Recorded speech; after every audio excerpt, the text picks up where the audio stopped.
En su intento por desligarse del correísmo, Moreno asumió un gobierno de transición en su primer año de mandato. Hay algunas estrategias, ¿no? La primera fue haber conseguido el poder, ¿no? La siguiente era quedarse con el partido y se quedó. Quedarse con una mayoría lo suficientemente viable como para poder impulsar su agenda de reformas, lo consiguió. Sustituyó al presidente del Congreso, ahora tiene una presidenta.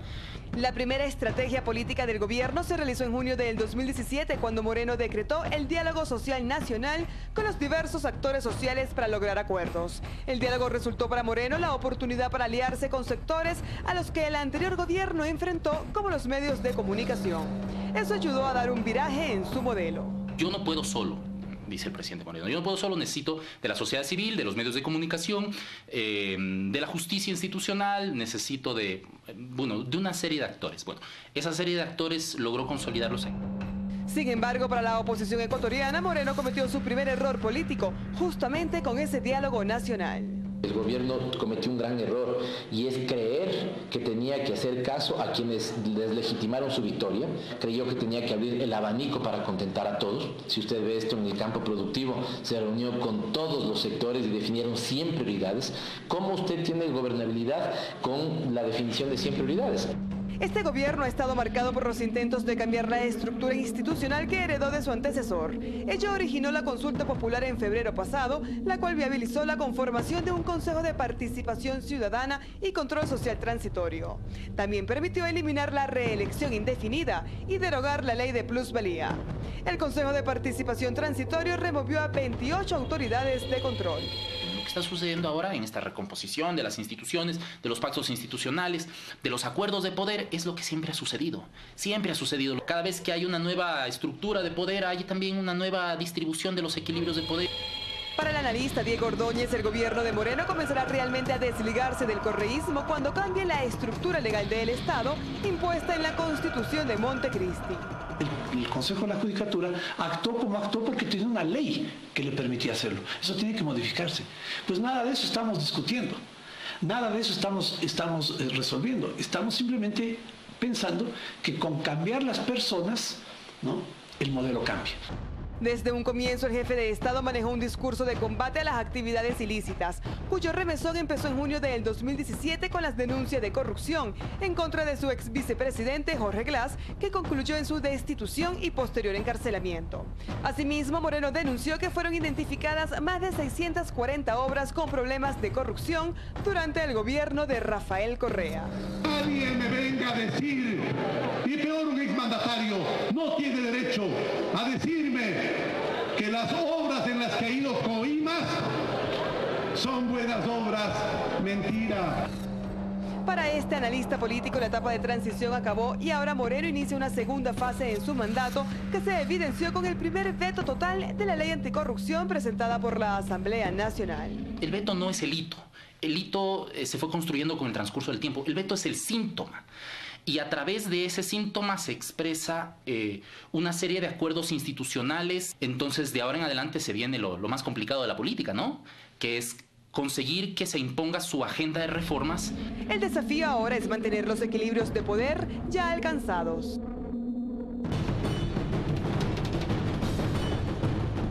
Uno de los aspectos más cuestionados en el primer año de gobierno de Moreno fue el manejo económico.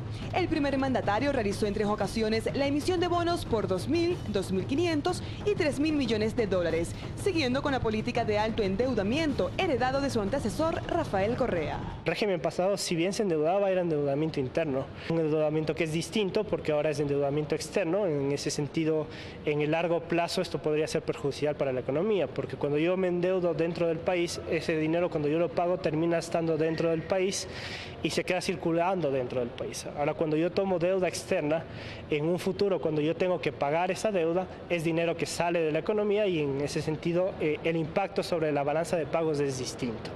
Entre sus primeras medidas económicas, el Ejecutivo aprobó una ley de reactivación económica que fue cuestionada por ser una ley de recaudación fiscal, más no una de reactivación productiva según el sector empresarial. Asimismo, el poco manejo de la crisis se evidenció con el cambio de 3 ministros de Finanzas en apenas un año. El hecho de haber tenido 3 ministros de Economía, una ministra que solo duró 2 semanas en el cargo, nos dice que no hay una definición por parte del presidente clara sobre la economía. Tuvimos 2 proyectos de ley económica urgente en lo que va del periodo de gobierno, y estas han tenido como visiones distintas. Se podría decir que el primer proyecto de ley seguía hasta cierto punto una política similar a la del gobierno pasado, y en la última ley económica urgente es claro que hay un viraje hacia políticas de corte más liberal, de corte más de derecha. En lo que se ha buscado es tal vez bajar un poco la carga tributaria con la esperanza de que esto genere mayor dinamismo económico. Ahora en la práctica pues no está claro que esto realmente vaya a suceder con la... Un año después fue presentada la Ley de Fomento Productivo, que en su primer paquete se incluye la remisión para deudores de 12 entidades públicas, entre ellas el Servicio de Rentas Internas, Aduanas y el ex-IS.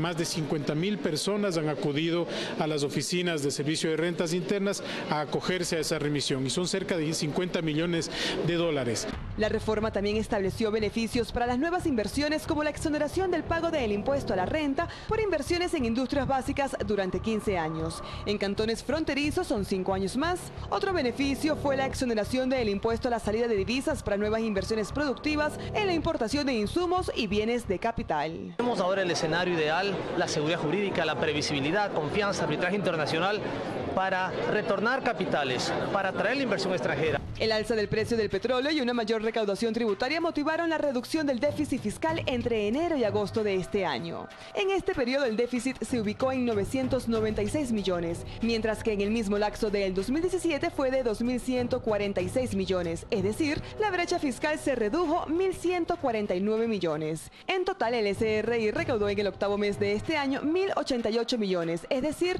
un 99% de la meta planteada. Sin embargo, para este analista económico, la Ley de Fomento Productivo tiene un impacto fiscal negativo y asegura que la reducción del déficit no se debe a las medidas económicas adoptadas en esta ley. Se redujo el déficit en 1.100 millones de dólares, pero hay que comprender las razones por qué se redujo el déficit. Primero, pues el gasto no permanente, el gasto de inversión, se ha reducido en esa misma magnitud, en alrededor de 1.100 millones de dólares, y solo el rubro de obras públicas, por ejemplo, se ha reducido en 620 millones de dólares.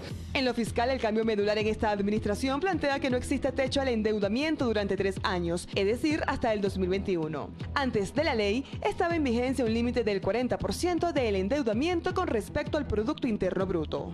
Asimismo, un tema importante que afronta el país es el relativo a la solvencia del IES. Las cifras difieren en relación a cada uno de los fondos que son responsabilidad del instituto y a la visión de los técnicos consultados. El déficit actuarial del Fondo de Pensiones, por ejemplo, fluctúa entre 20.000 y 60.000 millones de dólares dependiendo del año base.